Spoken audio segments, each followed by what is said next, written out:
Selamat pagi anak-anak. Isai kabar taka? Buen. Buen. Apa kabar hari ini?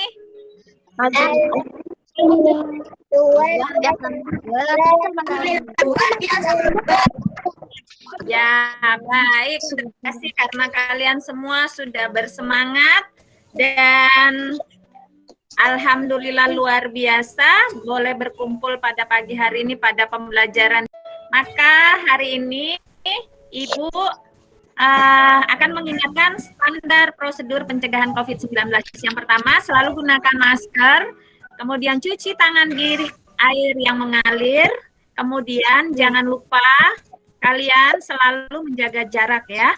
Baik anak-anak, sebelum kita mulai pelajaran, kita akan berdoa karena hari ini yang pertama kali bergabung di dalam grup adalah Fahri, maka Fahri silahkan pimpin teman-temannya berdoa. Mari kawan-kawan kita berdoa mulai. Nah, anak-anak hari ini kalian sudah mengikuti pelajaran dengan tepat waktu. Disiplin waktu itu sangat baik untuk kebiasaan anak-anak ya, sehingga nanti saat dewasa udah terbiasa untuk tepat waktu. Nah, hari ini Ibu akan membacakan sebuah cerita ya. Cerita dari sebuah karya yang ditulis oleh Nana Supriyatna. Judulnya Aku Ingin Sekolah. Nah, di sebuah desa ada seorang anak yang bernama Rande. Rande ini ingin sekali bersekolah karena rumahnya terletak di tengah hutan, sedangkan jalan yang harus dilalui hanya ada sebuah jembatan yang menyeberangi sungai. Apabila jembatan tersebut tidak musim hujan, airnya tidak akan menutup sampai dengan jembatan tersebut. Namun, jika hujan datang, maka jembatan tersebut tidak bisa dilalui karena arusnya sangat deras. Nah, impian si Ronde ini adalah ingin bersekolah, tetapi ibunya melarang karena jarak yang ditempuhnya sangat jauh. Bahkan ayahnya pun juga ikut untuk melarang Rande bersekolah karena takut nanti terjadi sesuatu hal yang tidak diinginkan karena dia melewati jembatan gantung. Anak-anak pernah ya lihat jembatan gantung. Nah, di situ si Rande rasanya sedih sekali karena tidak bisa bersekolah seperti teman-temannya yang lain. Nah, suatu hari ayah dan ibu Rande bersepakat akan menyekolahkan Rande karena melihat Rande begitu semangat ingin bersekolah. Rande rajin membantu ayahnya bekerja sebagai tukang kayu. Nah, pada suatu hari itu bosnya ayahnya mengajarkan Rande tentang uang karena Rande nggak ngerti, nggak paham tentang uang. Akhirnya teman dari ayahnya Rande, bos dari ayah Rande itu menjelaskan, ini loh uang 10.000, warnanya ini, gambarnya seperti ini, angkanya ada 1, ada nolnya 4, ini namanya 10.000. Dan semua uang-uang yang ada itu dijelaskan kepada Rande. Rande nggak ngerti karena Rande nggak pernah sekolah. Rande bertanya, Paman tahu dari mana tentang uang? Dari waktu dia bersekolah. Nah, akhirnya Rande tambah kuatlah keinginannya untuk bersekolah. Akhirnya diungkapkan kepada ayah ibunya, ayah, ibu saya ingin bersekolah.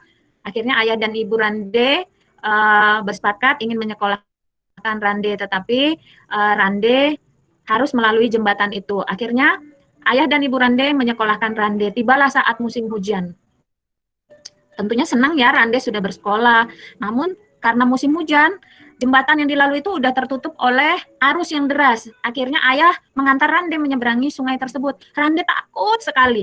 Akhirnya di tengah-tengah perjalanan ayah Rande berkata seperti ini, jangan takut Rande, ada ayah bersamamu. Jalan terus, pandang saja ke depan, tidak usah dilihat ke belakang dan arusnya, fokus pada jalanannya. Sehingga Rande menguatkan diri, aku harus bisa nih nyebrang, harus bisa. Akhirnya Rande nyebrang. Setelah mereka sampai di seberang jembatannya itu, anak-anak tangga pada jembatannya larut terbawa oleh arus. Nah, anak-anak, demikianlah cerita pada hari ini. Sekarang kan minta kalian untuk berhenti melakukan segala sesuatu. Kita fokus sekarang, tarik nafas dalam-dalam. Dengarkan perintah Ibu ya, tarik nafas dalam-dalam, keluarkan perlahan-lahan, kemudian kalian rasakan bagaimana perasaan kalian setelah melakukannya ya. Baik, kita mulai ya. 1, tarik nafas, buang perlahan-lahan. Nah, baik. Sekarang anak-anak, apa yang kalian rasakan tadi setelah mendengarkan cerita. Siapa yang akan mengungkapkan perasaannya? Boleh. Aktifkan mikrofonnya. Sylvia? Sedih. Sedih? Kenapa Sylvia sedih? Cerita Rande sedih ya? Ya. Iya. Lalu siapa lagi? Malika. Bagaimana perasaan Malika setelah mendengarkan cerita? Ada sedih. Sedih juga. Kenapa Malika sedih? Karena dia ingin bersekolah dan tidak bisa ya, banyak kendala. Aduh, sedih bilangnya. Ya, baik anak-anak, terima kasih. Di dalam ceritanya ada cerita yang sedih, ada yang senang ya. Tadi senang nggak si Rande begitu diucapkan, dibolehkan oleh ayah ibunya? Kira-kira senang nggak ya? senang. Senang. Anak-anak, apa yang kalian lakukan jika teman kalian ada yang sedih? Coba Najwa, bagaimana tadi Sylvia tuh sedih karena mendengarkan ceritanya. Sikap Najwa bagaimana? Halo Najwa. Sedih juga. Sedih juga. Terus caranya supaya Sylvia tidak sedih bagaimana? Apa yang Najwa lakukan? Menyenangkan dia. Oh, menyenangkan dia. dia. Ya, oke. Yang lain, bagaimana jika Asifa tadi sedih? Apa yang kalian lakukan? Aidil? Menyenangkan dia. Menyenangkan dia, kata Aidil, kata Malika menghibur dia. Bagus sekali. Anak-anak ibu jempol semua. Beri tepuk semangat. Semangat.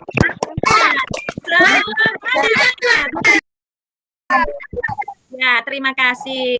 Nah, anak-anak, kali ini kita akan belajar tentang materinya ada membuat kolase, membuat montase, karya montase. Kemudian kita belajar tentang sikap toleransi hari ini. Kemudian kita akan belajar tentang membuat peta pikir. Apa sih itu karya montase? Ada yang tahu tidak karya montase itu apa? Pernah ya kita membuat itu anak-anak? Pernah? Montase dan kolase. Bahan-bahan yang digunakan dalam membuat karya ini bisa kita menggunakan apa saja? Bahan bekas ya. Bahan alam, apalagi biji-bijian ya. Ya, bahan-bahan yang ada di sekitar rumah kalian. Nah, hari ini Ibu minta kalian untuk membuat sebuah karya sesuai dengan minat atau kesukaan kalian. Mau memilih model gambarnya seperti apa, bahan yang digunakan dari apa, kalian boleh menggunakannya. Siapa kira-kira yang ingin menjelaskan bahan apa yang akan kalian gunakan? Malika akan menggunakan bahan dari apa? Gambar apa? Tumbuhan dan biji-bijian. Gambar tumbuhan dan menggunakan biji-bijian. Ya, ada yang lain ingin menggunakan apa? Menggunakan daun-daun. Menggunakan daun-daun dengan gambar binatang. Ya, baik. Itu boleh nanti kalian kerjakan. Setelah itu, Ibu minta kalian untuk mengisi jurnal pengrajin kreatif. Nah, di dalam jurnal kreatif, anak-anak Ibu minta untuk menyiapkan sebuah buku. Bukunya nanti kalian tulis, isi tentang apa saja pengalaman yang didapat saat melaksanakan menjadi seorang pengrajin kreatif saat kalian membuat karya seni, montase, atau kolase ya. Kemudian tantangan yang kalian hadapi, serta perbaikan apa pada kegiatan selanjutnya. Nanti kalian bisa menuliskannya pada buku tulis kalian ya. Nah, setelah itu, ya baik. Setelah itu, Ibu juga meminta kepada kalian untuk membaca cerita berikut ini. Silahkan dibaca, melaksanakan sikap toleransi. Kita mempunyai sikap toleransi terhadap keragaman dalam masyarakat Indonesia. Nah, sikap toleransi hendaknya juga diterapkan dalam lingkungan kehidupan sehari-hari, baik di lingkungan keluarga, sekolah, masyarakat, maupun bangsa dan negara. Nah, untuk lingkungan keluarga, contoh toleransinya adalah yang pertama apa? Membantu pekerjaan orang tua di rumah. Ya, membantu pekerjaan orang tua di rumah. Selain itu apa lagi?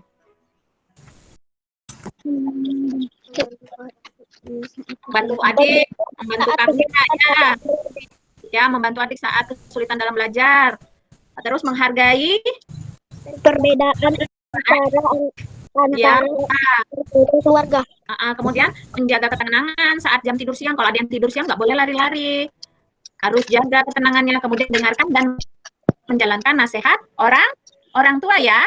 Bisa seperti itu, Nak. Di rumah bekerja sama dengan orang tua, di rumah bekerja sama dengan adik, kakak, saling tolong-menolong. Kemudian coba sebutkan sikap toleransi di sekolah. Contohnya. Kerja bakti bersama teman.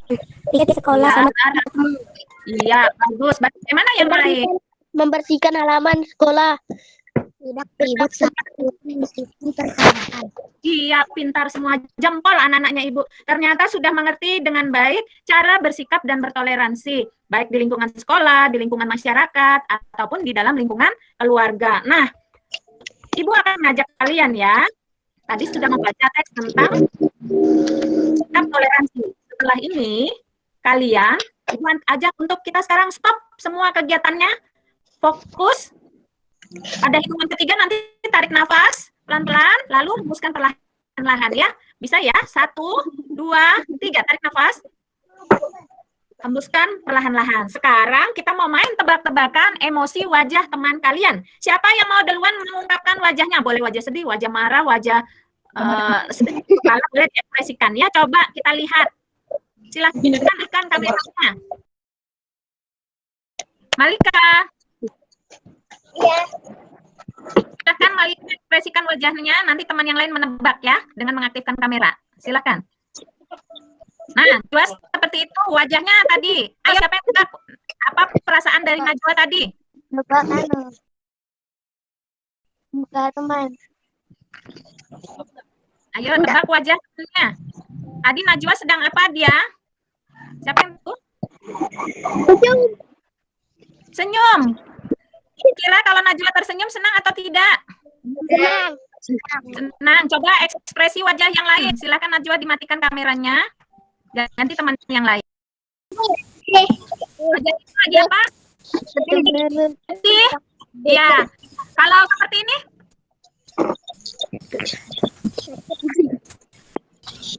Ibu lagi apa wajahnya?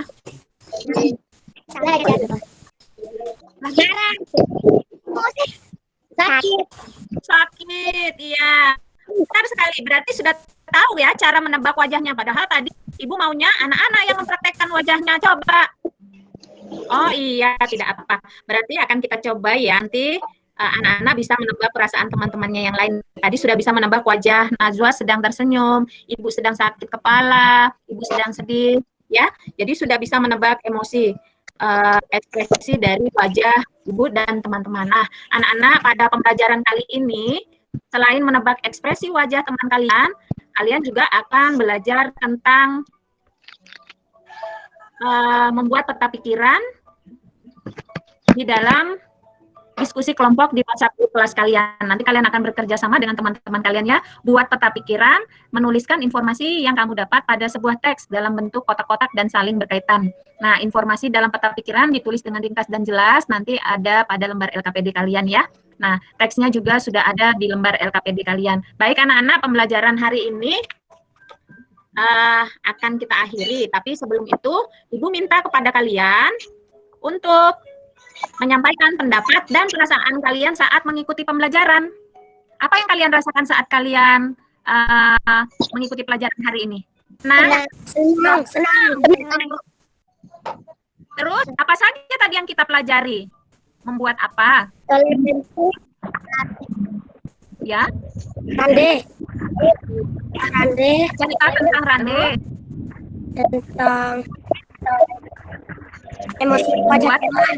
Emosi, tentang belajar emosi. Terus ekspresi wajah. Lalu Wajah teman. Ya. Ini juga belajar tentang sikap toleransi ya. Harus membuat menjaga sikap kita di dalam lingkungan keluarga, dalam lingkungan sekolah atau lingkungan masyarakat. Nah, anak-anak udah paham tentang itu. Jadi pada intinya pelajaran hari ini kesimpulannya kita sebagai manusia harus memiliki sikap toleransi yang tinggi terhadap sesama, juga sikap empati, yaitu sikap peduli terhadap orang lain. Tadi kalau kita lihat teman kita yang sedih, kita hibur. Kalau ada yang marah, kita nasihati, jangan marah. jika ada teman yang sakit, kita beri dukungan, doakan dia segera sembuh, atau kunci ya. Kalau ada teman yang sakit di sekolah, lakukan kepada ibu guru, antar ke UKS, jadi nanti bisa diobati, begitu ya anak-anak. Dan juga yang terakhir adalah kita membuka pikiran dalam diskusi. Nanti saat berdiskusi, diskusi dengan baik, toleransinya juga harus dijaga, saling menghargai, saling mendengarkan saat ada teman yang bicara, mengatakan dengan cara yang sopan, ya anak-anak. Baik, ini tetap semangat ya. Ya, Bu. Semangat. Ya, mana semangat, Bu? Luar biasa, kelas 4 memang luar biasa. Baik anak-anak, kita akhiri pembelajaran kita hari ini dengan membaca doa. Silahkan Fahri ditutup dengan doa pelajaran hari ini.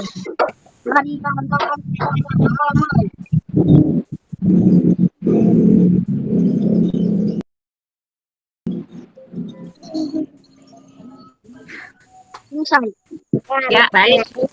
Terima kasih anak-anak sudah bergabung. Tetap semangat, tetap jaga kesehatan ya. Ya, Bu.